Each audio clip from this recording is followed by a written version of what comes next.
Mesdames et messieurs, bonsoir et bienvenue à votre magazine de chaque vendredi soir à haute voix sur Canal Congo Télévision.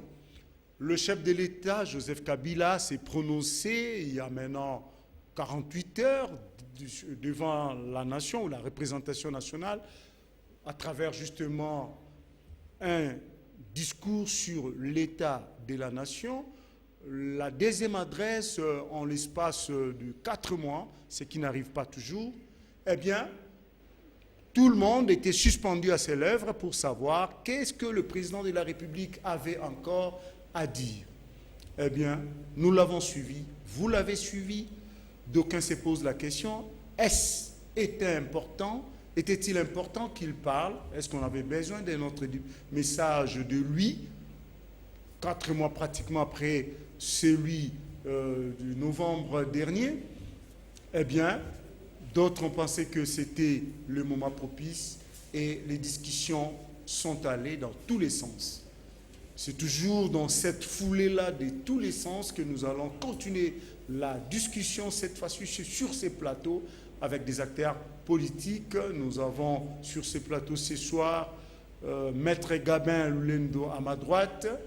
Il est cadre de l'UNC qui dirige Vital Kamerhe. Il est membre du directoire politique national de cette structure politique. En face de Maître Gabin Lulendo, nous avons Yamba Norbert, un cadre de FCR, Front Citoyen pour la République. Il est le secrétaire général de cette formation politique, membre du rassemblement de l'opposition. Voilà, avec eux, nous allons essayer de décortiquer, en tout cas, les discours du chef de l'État pour en tirer un peu la quintessence. Je commence par Norbert Yamba. Je vous signale en passant que on devait avoir Papi Tamba de la majorité avec nous, mais il s'est excusé en dernière minute suite à des responsabilités qu'il a au niveau de leur plateforme politique. Donc c'est une partie remise avec Papi Tamba, que nous remercions toutefois de nous avoir communiqué à temps sur son empêchement, chose que certains ne font pas.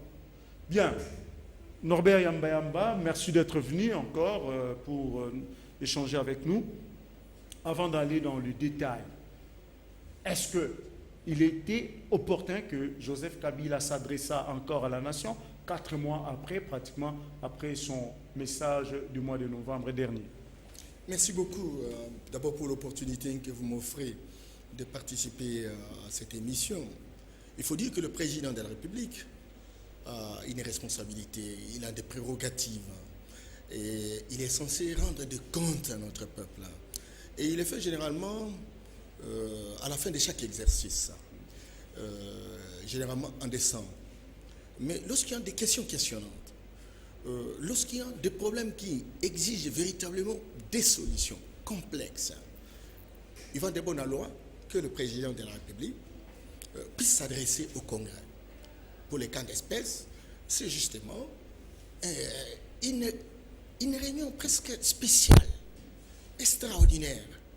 Parce qu'aujourd'hui, le pays est bloqué. Le système est devenu obsolète. Une crise politique délibérée. On va de réunion en réunion, sans solution. De dialogue en dialogue. Heureusement que la circonstance s'est impliquée et qu'il y a eu, en tout cas, un compromis politique qui a été signé par tous les acteurs.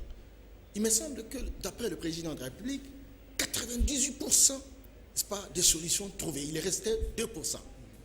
Qu'il considère comme des divergences majeures. Il était question, lui qui est le garant de la nation, de pouvoir véritablement s'adresser à notre peuple pour débloquer la situation.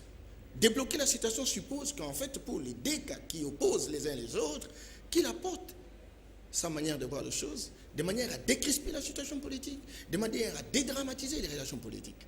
Et donc, raison pour laquelle le président devrait effectivement s'adresser à notre peuple, par respect à ses prérogatives et pour l'intérêt véritablement de régler les deux questions qui sont restées pendantes et qui véritablement bloquent la dynamique, bloquent les processus et risque de compromettre l'avenir de tout un peuple. Donc bref, l'opportunité était là. Oui, c'était opportun parce que ça vante ses responsabilités. Il faut débloquer la situation. Le pays est sous tension.